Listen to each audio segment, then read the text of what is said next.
Hai semua rekan-rekan pejuang NIP, untuk tes CPNS dan P3K di tahun 2021 ini.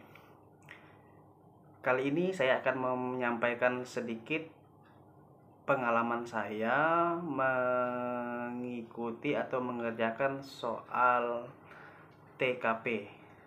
Jadi ingat ya teman-teman, saya di sini bukan memberikan materi, hanya memberikan gambaran seperti apa sih soal dalam tes kepribadian atau yang biasa disingkat orang dengan TKP ini.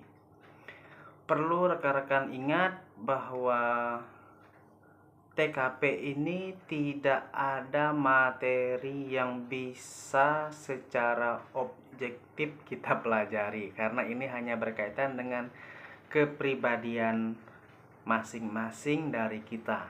Nah, tapi rekan-rekan harus ketahui bersama bahwa tes TKP ini soalnya itu berjumlah 45.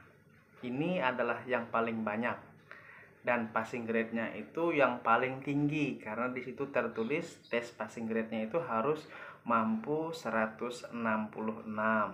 Nah, saya hanya menyarankan saja untuk rekan-rekan semua, dari 45 soal ini kalau bisa rekan-rekan itu harus mampu menjawab 20 soal yang benar atau 20 soal yang poinnya mampu 5. Karena di soal TKP ini semua yang kita jawab itu dianggap benar, tetapi perbedaannya ada yang mendapatkan poin 5, 4, 3, 2, 1. Tapi harapannya jangan sampai ada yang 1. Jadi sekali lagi, dari 45 soal, harapan saya itu kalian minimal harus mampu 20 soal yang mendapat poin 5 ya.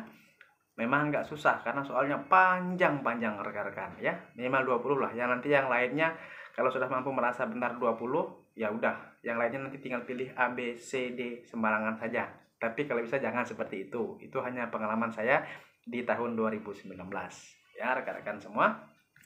Baik, untuk soal TKP ini sebenarnya hanya kejadian ataupun sudah kita alami setiap hari sebenarnya dalam kehidupan ini. Tanpa tes pun kita sudah mengalaminya. Dan perlu teman-teman pejuang NIP ketahui bersama bahwa tes TKP ini pilihan jawabannya itu benar semua. Tidak ada yang salah di situ. Semuanya masuk akal. Tinggal kita memilih mana yang paling benar mendapatkan poin 5. Ya rekan-rekan ya. Nah, saya hanya memberikan gambaran sedikit. Contoh yang paling banyak keluar di soal tes TKP ini seperti ini. Ya.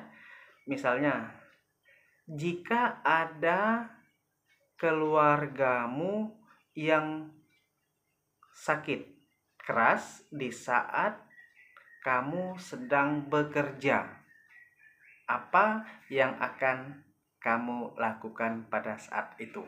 Nah, kalau ketemu soal yang seperti ini, pilihan jawabannya misalnya seperti ini. Yang pertama ya, A misalnya izin ke atasan dan memberitahu kalau ada keluarga yang sakit keras.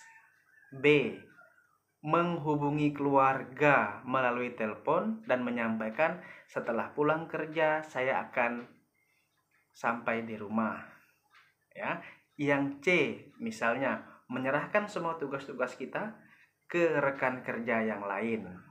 Yang D ya, membawa kerjaan tugas di kantor ke rumah, ke tempat keluarga yang sedang sakit untuk dikerjakan di saat itu juga.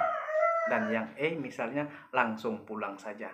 Nah, kalau seperti ini rekan-rekan mungkin akan bingung, mana sih jawaban yang paling benar? Tapi di sini sudah saya pastikan, kalau kita langsung pulang saja, itu pasti poinnya nomor 1 saja poinnya. Jadi hal-hal seperti inilah yang muncul di soal-soal TKP. Kita sendiri yang menentukan, karena ini adalah kepribadian kita. Bagaimana sih pribadi kita? Ya, Jadi saya sini tidak menyampaikan materinya, hanya menyampaikan garis besarnya saja. Seperti itulah gambaran-gambaran soal TKP. Gambaran yang kedua, misalnya kita mendapat pilihan untuk pilihan yang pertama, bekerja ke tempat tugas. Pilihan yang kedua, melanjutkan pendidikan karena dimintai oleh atasan. Dan pilihan yang ketiga, berkumpul bersama keluarga. Nah, biasanya di soal seperti ini kita akan diberikan pertanyaan, manakah menurut kamu yang paling utama? Mungkin rekan-rekan akan bingung, mana yang paling utama? Semuanya bagus. Nah, jadi seperti inilah gambaran soal TKP. Kalau rekan-rekan mau untuk mencari seperti apa sih cara belajarnya yang lain, silahkan rekan-rekan buka di Google atau YouTube ya. Mungkin untuk yang pemahaman tes TKP hanya ini saja. Semoga rekan-rekan tidak takut dengan soal TKP. Dari 45 soal, usahakan 20 yang mampu poin 5. Sisanya silahkan nanti menentukan melihat jadwal atau waktu yang tertera saat tes ya. Itu saja yang saya dapat sampaikan pada kesempatan kali ini. Semoga rekan-rekan semua bisa mengerjakan soal TIU dengan baik. Salam pejuang NIP.